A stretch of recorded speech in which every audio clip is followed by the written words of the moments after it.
If you're watching this, you probably know one thing or two about Spline. You may have watched a few tutorials or even built a few scenes, but the real challenge usually isn't finding tutorials, it's about finding which ones actually matter right now. What many people don't realize is that these tutorials were always designed as a learning path. Not a single playlist, but a progression from your first 3D object to interactive design and real product work. We call this path the Spline Learning Roadmap. This roadmap is organized into levels. Each level is supported by specific tutorials you can follow along with, helping you focus on what matters most at your current stage and move forward with more clarity. The easiest way to find our tutorials is through our tutorials tab in app. Right here we are in the community and we just have to go here to the tutorials section on the top left side, and you can see here all the tutorials that we have available right now. Let's start with level 0, which is all about getting comfortable in 3D. This is a stage where you're learning the basics of how things work in Spline and creating your first simple scenes without worrying too much about complexity or perfection.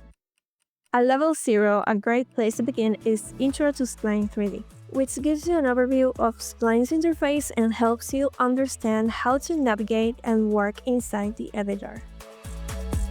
From there, you can move on to tutorials like making booleans and 3D icons, where you learn how to build clear, simple shapes and turn basic geometry into usable forms.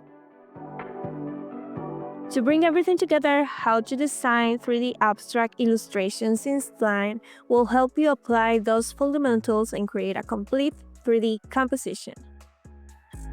By the end of level 0, you'll have a solid understanding of the tool and the confidence to start building your own 3D scenes. At level 1, you start shaping the visual direction of your work. Depending on the look you're aiming for, you can explore different material-focused tutorials like building glass cubes and iridescent materials that help you create clean, modern, and tech-driven visuals. While glossy material and flat 3D lean more towards playful or illustrative styles. If you're interested in a more graphic or detailed look, 3D masking patterns and texture tricks will give you more control over surface and visual texture. At this stage, the goal is to explore. Choose what resonates with you and learn how materials influence the overall feel of your 3D designs. At level 2, the focus shifts from how things look to how they behave. You begin by understanding the core interaction logic in Spline through tutorials like 3D mouse events, where you learn how 3D elements can react to user input such as hover and click, and how those events can trigger real interactions like color changes, animations, sound, or opening a link. From there, videos like 3D spin animation, look at event, 3D drag and drop, and 3D scroll interaction expand that same logic, showing how users can directly manipulate objects or drive interactions through movement. As you go deeper, 3D robot interaction and distance event introduce interactions based on spatial relationships, helping your scenes respond continuously rather than through single actions.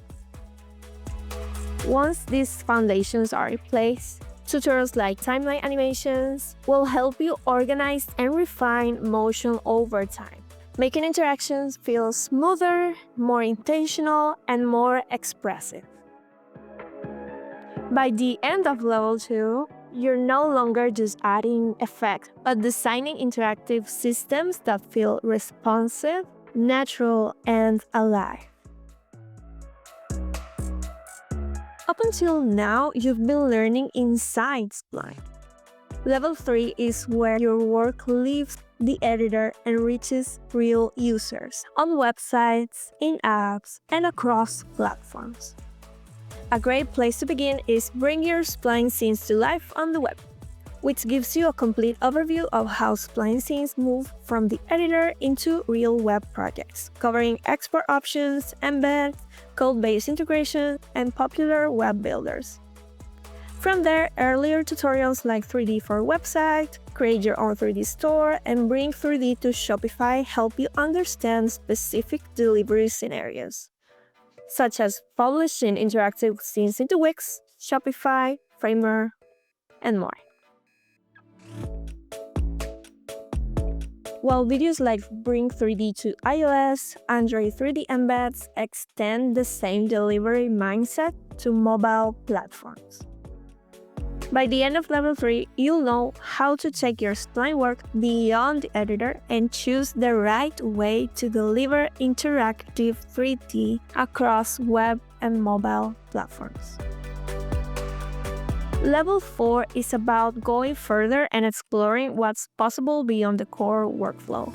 This is where you can experiment with more advanced and expressive tools such as carousel, card by using variables, particles animation, liquid glass materials, shape blend animations, how to use fog, data visualization by using Code API.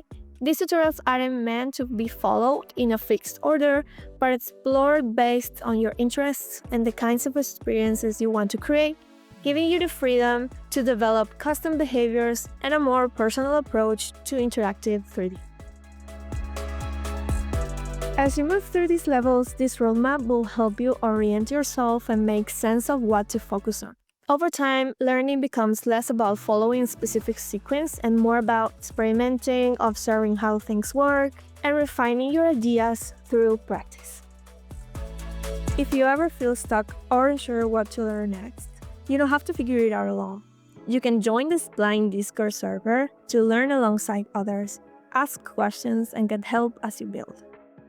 Beyond tutorials and Spline documentation, there are tons of resources that support your learning in different ways, whether that's exploring the Spline community to remix other designers' work, learning from projects shared by the Spline team, or looking at how other design teams like Recent and Oscillar approach their work and use 3D in real products. Wherever you are, the goal is simple. Keep building, keep exploring, and keep learning through practice. And if you'd like to keep learning with us, make sure to subscribe to this channel and click on the bell to turn on the notifications so you don't miss any future tutorials. See you on the next one!